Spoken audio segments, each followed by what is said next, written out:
بسم اللہ الرحمن الرحیم۔ غزوہ حنین کا واقعہ۔ رسول اللہ صلی اللہ علیہ وآلہ وسلم کے رحمانہ برتاؤ اور مسلمانوں کے میل جول سے ایک طرف تو مکے کے لوگ اسلام قبول کرنے لگے اور دوسری طرف فتح مکہ ہونے کا اثر تمام عرب کے قبیلوں پر یہ پڑا کہ انہوں نے سمجھ لیا کہ واقعی اسلام کی دعوت دینے والا کوئی حکومت اور دولت کا بھوکا نہیں ہے بلکہ اللہ کا پیغمبر ہی ہے۔ اس وقت تک اسلام کی خصوصیات کوئی ڈھکی چھپی چیز نہیں رہ گئی تھی، بلکہ تقریباً تمام عرب یہ جان چکا تھا کہ دعوت کیا ہے، اور جن لوگوں کے دلوں میں صلاحیت تھی وہ جانتے تھے کہ یہی حق ہے۔ چنانچہ مکہ فتح ہوتے ہی عرب کے گوشے گوشے سے مختلف قبیلوں کے وفود آنے لگے اور اسلام قبول کرنے لگے۔ یہ صورتحال ایسی تھی کہ ابھی بھی جن لوگوں کے دل میں اسلامی تحریک کے خلاف نفرت اور غصہ موجود تھا وہ اس کیفیت کو دیکھ کر انتہائی بے چین ہو گئے۔ ان کے اندر تعصب اور مخالفت کی آگ بھڑک اٹھی۔ اس اعتبار سے حوازن اور ثقیف نامی دو قبیلے پیش تھے۔ ویسے یہ بہت لڑنے والے لوگ تھے اور اسلام کی تحریک کو دیکھ کر انتہائی بے چین تھے۔ انہوں نے سمجھ لیا تھا کہ مکہ کے بعد اب ان کی باری ہے۔ دونوں قبیلوں کے سرداروں نے مل کر مشورہ کیا اور یہ طے پایا جو کچھ بھی ہو مسلمانوں کا ڈٹ کر مقابلہ کرنا چاہیے اور اس بڑھتے ہوئے خطرے کو روکنا چاہیے، ورنہ پھر ہماری خیر نہیں ہے۔ انہوں نے اپنے ایک سردار مالک ابن عوف نظری کو اپنا بادشاہ بنایا اور مسلمانوں سے نپٹنے کے لیے تیاریاں شروع کر دی۔ انہوں نے اور بھی بہت سے قبیلوں کو اپنا ساتھی بنا لیا۔ رسول اللہ صلی اللہ علیہ وآلہ وسلم کو جب یہ معلوم ہوا تو آپ نے بھی صحابہ اکرام سے مشورہ فرمایا اور یہ طے پایا کہ اس بڑھتے ہوئے فتنے کو بھی بروقت دبا دینے کی کوشش ضروری ہے۔ چنانچہ 10 شوال 8 ہجری کو تقریباً 12,000 مسلمانوں کے لشکر کے ساتھ آپ دشمنوں کے مقابلے کے لیے روانہ ہوئے۔ اس وقت اسلامی لشکر اتنی زیادہ تعداد میں تھا اور سر و سامان اتنا کافی تھا کہ اسے دیکھ کر پورا یقین ہوتا تھا کہ دشمن مقابلے کی تاب نہ لے سکے گا اور فوراً ہی میدان چھوڑ کر بھاگ کھڑا ہوگا۔ چنانچہ مسلمانوں کی زبان سے یہ الفاظ بھی نکل گئے کہ آج ہم پر کون غالب آ سکتا ہے، لیکن یہ خیال مسلمانوں کی شان سے بعید ہے۔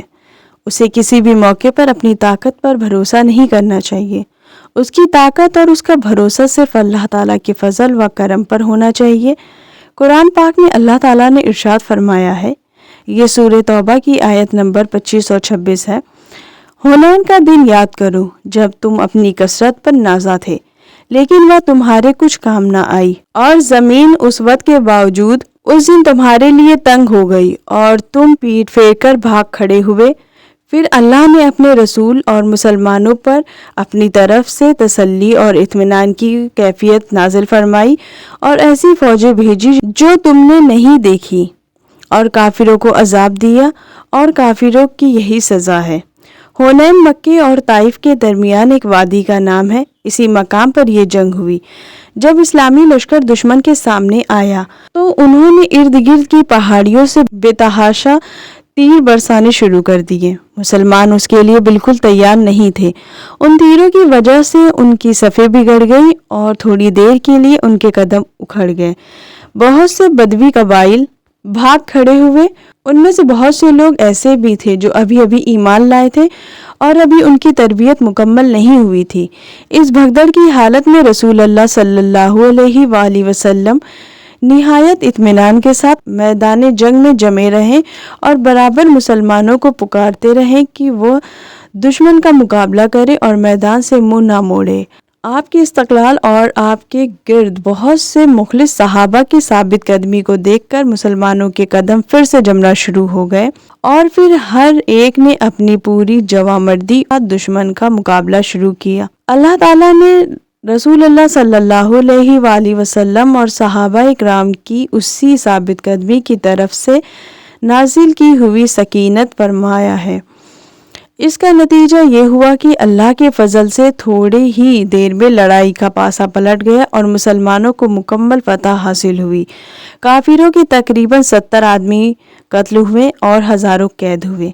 کافروں کی باقی فوجیں بھاگ کر طائف میں پناہ لی۔ یہ ایک محفوظ مقام سمجھا جاتا تھا۔ رسول اللہ صلی اللہ علیہ وآلہ وسلم نے دشمن کا پیچھا کر اور طائف کا محاصرہ کر لیا۔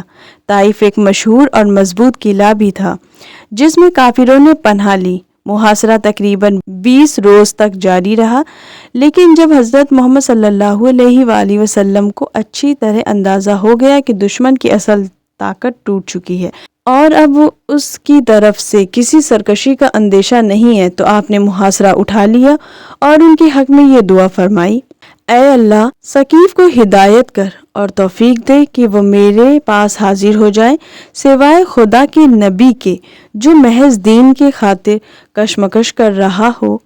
کون اتنا رحیم اور شفیق ہو سکتا ہے کہ ایسے موقع پر اپنے مخالفوں کے لیے دعا کرے؟